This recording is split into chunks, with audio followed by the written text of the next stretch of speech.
Hi friends, welcome back to our Techwings Technology YouTube channel. இன்னைக்கு நம்ம சேனல்ல என்ன வீடியோ பார்க்க போறோம் அப்படின்ட்டா டெசிஷன் மேக்கிங் ஸ்டேட்மெண்ட் தான் பார்க்க போறோம். ஜாவால வந்துட்டு எப்படி வந்துட்டு ஒரு டெசிஷன் மேக்கிங் ஸ்டேட்மெண்ட்டை வந்துட்டு நம்ம இன்புட் பண்ணுறது, ஸோ அதை எப்படி நம்ம வந்துட்டு ஓவர் கம் பண்ணுறது, அதை பற்றி தான் பார்க்க போகிறோம். டெசிஷன் மேக்கிங் ஸ்டேட்மெண்ட் அப்படிங்கிறது நம்மளுக்கு எதுக்கு கீழே வரும்னு பார்த்தீங்கன்னா கண்ட்ரோல் ஸ்டேட்மெண்ட்ஸ் கீழே வரும். இந்த கண்ட்ரோல் ஸ்டேட்மெண்ட்ஸ் எப்படி நம்மளுக்கு ஒர்க் அவுட் ஆகும்னு பார்த்தீங்கன்னா இதுக்குள்ளே வந்து நம்ம ஒரு கண்டிஷன் கொடுத்து நம்ம அதை செக் பண்ணுவோம். இன் கேஸ் ஆஃப் இந்த கண்டிஷன் இருந்தால் இப்படி பண்ணு, இல்லைன்னா இப்படி பண்ணுன்னு சொல்லி ஒரு கண்டிஷனுக்கு கீழே நம்ம ஒர்க் அவுட் பண்ணுறதுக்கு பேர் தான் கண்ட்ரோல் ஸ்டேட்மெண்ட்ஸ்ன்னு சொல்லுவாங்க. இந்த கண்ட்ரோல் ஸ்டேட்மெண்ட்ஸை நம்ம கண்டிஷனல் ஸ்டேட்மெண்ட்ஸ்ன்னு கூட கால் பண்ணுவோம். இதில் பார்த்தீங்க அப்படின்ட்டா if and then if else அப்படின்னு சொல்லிட்டு ரெண்டு டாபிக் இருக்குது. இஃப்ங்கிறது பார்த்தீங்கன்னா டெசிஷன் மேக்கிங் ஸ்டேட்மெண்ட்டில் நம்மளுக்கு ஒரே ஒரு பாசிட்டிவ் மட்டும் செக் பண்ணும், ஒரு பாசிட்டிவிட்டியை மட்டும் செக் பண்ணும். அதர்வைஸ் இந்த ஃபுல் ப்ரோக்ராம் நம்மளுக்கு என்ன ஆகிடும் அப்படின்ட்டா டெர்மினேட் ஆகிட்டு வெளில வந்துடும். இஃப் எல்ஸ் ஸ்டேட்மெண்ட் கொடுத்தோம் அப்படின்ட்டு பார்த்தீங்கன்னா ரெண்டு கண்டிஷன் செக் பண்ணும். ரெண்டு கண்டிஷன் மீன்ஸ் என்னன்னு பார்த்தீங்கன்னா இன் கேஸ் ஆஃப் இது ட்ரூ மீன்ஸ் நீ ட்ரூ பார்ட்டை ஒர்க் அவுட் பண்ணு, அதர்வைஸ் எனக்கு இது ஃபால்ஸ் ஆயிடுச்சு, என்னோட கண்டிஷன் ஃபெயில் ஆயிடுச்சு அப்படின்ட்டா நீ அப்படியே ப்ரோக்ராம் விட்டு அவுட்கம் போய் எல்ஸ் பார்ட்டை ரன் பண்ண அப்படின்னு சொல்லுவோம். ஸோ இந்த மாதிரி ரெண்டு கண்டிஷன் மீன்ஸ் கண்டிஷன் ஒன்று தான், பட் ஒர்க் அவுட் பண்ணுற ஸ்டேட்மெண்ட் வந்து நம்மளுக்கு ரெண்டு பார்ட்டாக இருக்கும். ஸோ அந்த மாதிரி பண்ணுறது பார்த்தீங்கன்னா நமக்கு இஃப் எல்ஸ் ஸ்டேட்மெண்ட். ஓகேவா? ஸோ ஃபர்ஸ்ட் ஆஃப் ஆல் நம்ம வந்துட்டு இஃப் ஸ்டேட்மெண்ட்னா என்னன்னு தெரிஞ்சுக்கலாம். இதை வந்து சிம்பிள் இஃப்னு சொல்லுவாங்க. இஃப்னால என்ன மீனிங் தெரியுங்களா? நம்ம தமிழ் மீனிங்கில் இஃப் அப்படின்னா இன் கேஸ் ஆஃப், ஒருவேளை அப்படின்னு சொல்லுவாங்க. ஸோ சிம்பிள் இஃப் ஸ்டேட்மெண்ட் எப்படி யூஸ் ஆகும் அப்படின்னு பார்த்தீங்கன்னா ஒரு டெஸ்ட் கண்டிஷனை நம்மளுக்கு செக் பண்ணுற மாதிரிட்டு யூஸ் ஆகும். ஓகேங்களா? ஸோ இது என்ன பண்ணணும்னா நம்ம கொடுக்குற கண்டிஷனை வந்துட்டு இட்ஸ் ரைட் அப்படின்னு சொல்லி ஜஸ்ட் செக் பண்ணணும். நம்ம ஆல்ரெடி படிச்சிருப்போம் பூலியன் அப்படின்னு சொல்லிடுற ஒரு டேட்டா டைப்ஸ் படிச்சிருக்கோம். ஸோ அந்த டேட்டா டைப்ஸில் நான் என்ன சொல்லியிருந்தேன், பூலியன்கிறது எந்த கண்டிஷனை செக் பண்ணும், ட்ரூ ஆர் ஃபால்ஸ், இந்த கண்டிஷனை தான் நம்மளுக்கு செக் பண்ணும். ஓகேங்களா? ஸோ இப்போ இந்த இஃப் கண்டிஷனோட சின்டாக்ஸ் பார்த்தீங்கன்னா நான் இங்கே கொடுத்துருக்கேன் ஆல்ரெடி. இஃப்னு டைப் பண்ணிவிட்டு பக்கத்தில் ஹோல் பேக்கெட்டில் நீங்கள் கண்டிஷன் கொடுக்கணும். என்ன கண்டிஷனை செக் பண்ண போகிறீங்களோ அந்த கண்டிஷன் கொடுத்துடணும்.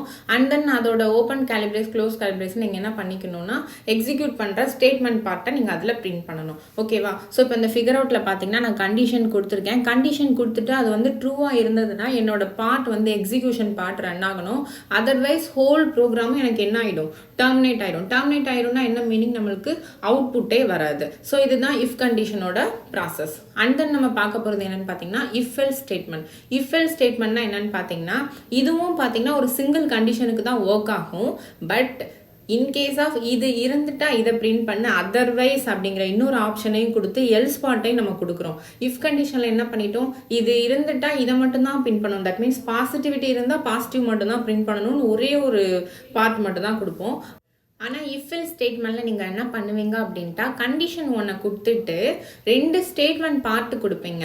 தட் மீன்ஸ் இஃப் ஸ்டேட்மெண்ட்டில் ஒரு எக்ஸிக்யூஷன் பார்ட்டும் எல்ஸ் ஸ்டேட்மெண்ட்டில் ஒரு எக்ஸிக்யூஷன் பார்ட்டும் நம்ம கொடுப்போம். ஸோ இந்த மாதிரி if or else, that means இப்போ எக்ஸாம்பிளுக்கு சொல்லணுன்ட்டா மழை பெஞ்சிட்டா நான் வெளியில் வர முடியாது, மழை நின்றுச்சுன்னா என்னால் வெளியில் வர முடியும்னு சொல்லி இப்படி இந்த ரெண்டு கண்டிஷன் கொடுக்குறீங்க அப்படின்ட்டா இந்த மாதிரி இடத்துல வந்து நம்மளுக்கு இஃப் எல்ஸ் பார்ட் வந்து ஒர்க் அவுட் ஆகும். ஸோ இந்த மாதிரி கண்டிஷன் செக்கிங் டெசிஷன் எடுக்கிற எல்லா விஷயத்துலையும் நம்மளுக்கு என்ன கான்செப்ட் ஒர்க் ஆகும் பார்த்தீங்கன்னா இஃப் எல்ஸ் ஸ்டேட்மெண்ட் தான் நம்மளுக்கு ஒர்க் ஆகும். ஓகேவா? ஸோ இப்போ வந்துட்டு if and if else statement நம்ம ப்ரோக்ராம் வச்சுட்டு எப்படி பண்ணலாம் அப்படின்னு பார்க்கலாம்.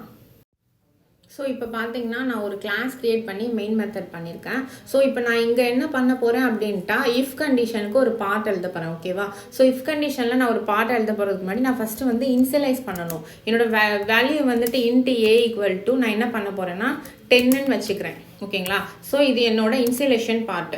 இதுக்கப்புறம் தான் நீங்கள் என்ன பண்ண போகிறீங்க, கண்டிஷன் பண்ண போகிறீங்க. ஸோ இஃப்பில் வந்து நான் என்ன கண்டிஷன் கொடுக்க போகிறேன் அப்படின்ட்டா எனக்கு வந்து இஃப் ஸ்டேட்மெண்ட்டில் நான் கண்டிஷன் என்ன கொடுக்க போகிறேன், இன்கேஸ் ஆஃப் என்னோட ஏ வேரியபிள் கிரேட்டர் தேன் 5 இருந்துட்டா எனக்கு என்ன பண்ணிவிடு, சிஸ் அவுட்டில் வந்துட்டு எனக்கு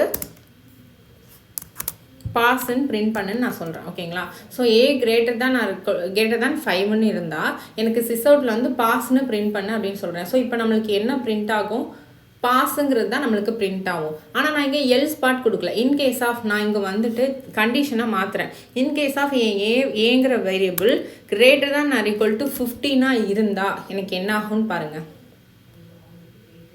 என்ன ஆயிருக்கு, அவுட்புட்டே வராமல் டெர்மினேட் ஆயிருக்கு. ஸோ இந்த மாதிரி இஃப் கண்டிஷனில் கொடுக்குற condition if it is true means இந்த பார்ட் நம்மளுக்கு ஒர்க் அவுட் ஆகும்.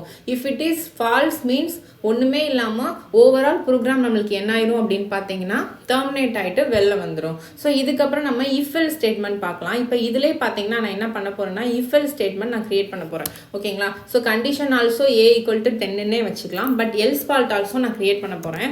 ஸோ இஃப்பில் நான் என்ன கண்டிஷன் கொடுக்குறேன் அப்படின்ட்டா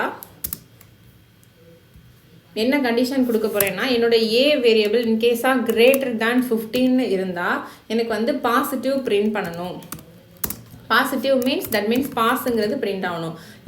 எல்ஸுங்கிறது தான் நம்மளுக்கு வந்து ராங் ஸ்டேட்மெண்ட்டை பண்ண போகுது. ஸோ இன்கேஸ் ஆஃப் என்னோட கண்டிஷன் வந்து ராங் அப்படின்னு மீன்ஸ் எனக்கு எல்ஸ் பார்ட்டில் உள்ளதை பிரிண்ட் பண்ணு அப்படின்னு சொல்லி நான் 2 கண்டிஷனும் உங்களுக்கு கொடுக்குறேன். ஸோ இப்போ இங்கே வந்து நான் ஃபெயிலுன்னு கொடுத்துறேன். ஓகே, ஸோ இப்போ நம்மளோட கண்டிஷன் ட்ரூ ஆர் ஃபால்ஸ்ன்னு செக் பண்ணிவிட்டு in case of if condition true means இந்த கண்டிஷன் ஒர்க் அவுட் ஆகும். எல்ஸ் கண்டிஷன் வந்து உங்களுக்கு ட்ரூவாக இருந்ததுன்னா இந்த கண்டிஷன் இந்த ஸ்டேட்மெண்ட் நம்மளுக்கு பிரிண்ட் ஆகும். கரெக்டாக? ஸோ இப்போ பார்த்தீங்கன்னா என்னோட condition falls. Correct? So A வந்து எனக்கு 10 தான். ஸோ above 15 கிடையாது. ஸோ என்னோட எந்த பார்ட் ஒர்க் அவுட் ஆகிட்டுருக்கு? என்னோட எல்ஸ் பார்ட் தான் வந்துட்டு எனக்கு எக்ஸிக்யூட் ஆகிருக்கு. ஓகேங்களா? ஸோ சிம்பிள் டெசிஷன் மேக்கிங் ஸ்டேட்மெண்ட்டை நம்ம ஹேண்டில் பண்ணுறது ரொம்ப ரொம்ப சிம்பிள். ஸோ மோர் ஆர்லெஸ் நம்மளுக்கு வந்துட்டு ஒரு ப்ரோக்ராம் எடுத்துட்டிங்கன்னா இந்த இஃப் கண்டிஷன் வச்சு தான் நம்ம நிறைய ஃபார்மட் ப்ரோக்ராம்ஸ் எழுதுவோம். ஸோ ஓவரால் பார்த்திங்கன்னா எல்லா ப்ரோக்ராமிங் லாங்குவேஜஸ்லையும் நம்ம வந்துட்டு இந்த இஃப் எல்ஸ் கண்டிஷன் பார்ட் வந்து நம்மளுக்கு ஒர்க் அவுட் பண்ணுவோம். ஓகேங்களா? ஸோ இதை நல்லா தெரிஞ்சுக்கோங்க. ஓகே ஃப்ரெண்ட்ஸ், நம்ம நெக்ஸ்ட் வீடியோவில் வந்துட்டு இதோட கண்டினியூஸ் பார்க்கலாம். ஸோ இந்த மாதிரி ப்ரோக்ராம் ரிலேட்டடான வீடியோஸ் உங்களுக்கு இமீடியட்டாக வரணும் அப்படின்ட்டா டெக்கிவிங்ஸ் டெக்னாலஜி யூடியூப் சேனலை மறக்காமல் சப்ஸ்கிரைப் பண்ணிவிட்டு பக்கத்தில் இருக்க பெல் பட்டனை ஆல்னு கிளிக் பண்ணுங்கள். அப்போ தான் நாங்கள் போடுற வீடியோஸ் வந்து உங்களுக்கு இமீடியட்டாக நோட்டிஃபிகேஷனாக வரும். ஓகே ஃப்ரெண்ட்ஸ், எங்களோட இன்ஸ்டியூட்டில் பார்த்தீங்கன்னா ப்ரோக்ராமிங் லாங்குவேஜஸ் கோர்சஸ் வந்து போயிட்டுருக்கு. ஸோ உங்களுக்கு இந்த மாதிரி ப்ரோக்ராமிங் லாங்குவேஜஸை ஃபுல் டைம் கோர்ஸாக எடுத்து லேர்ன் பண்ணணுங்கிற லைக்னஸ் இருந்ததுன்னா நீங்கள் வந்துட்டு எங்களோட ஹெச்ஆருக்கு டேரெக்டாக கால் பண்ணலாம். எங்களோட ஹெச்ஆர் நம்பர்ஸ் வந்து நாங்கள் டிஸ்கிரிப்ஷன் பாக்ஸில் ப்ரொவைட் பண்ணியிருக்கோம். ஸோ அவங்களுக்கு டேரெக்டாக நீங்கள் என்கொயரி பண்ணிக்கலாம். Online and then offline courses கூட போயிட்டுருக்கு. ஓகே ஃப்ரெண்ட்ஸ், இந்த மாதிரி உங்களுக்கு வீடியோஸ் ரொம்ப பிடிச்சிருந்தது அப்படின்னா லைக் பண்ணுங்கள். அதை உங்களோட ஃப்ரெண்ட்ஸோட மறக்காமல் ஷேர் பண்ணுங்கள். ஓகே, ஸோ வீடியோ ரிலேட்டடாக உங்களுக்கு ஏதாவது டவுட்ஸ் இருந்ததுன்னா கமெண்ட் செக்ஷனில் கமெண்ட் பண்ணுங்கள். ஓகே ஃப்ரெண்ட்ஸ், இன்னொரு வீடியோவில் உங்களை மீட் பண்ணுறேன். தேங்க்யூ.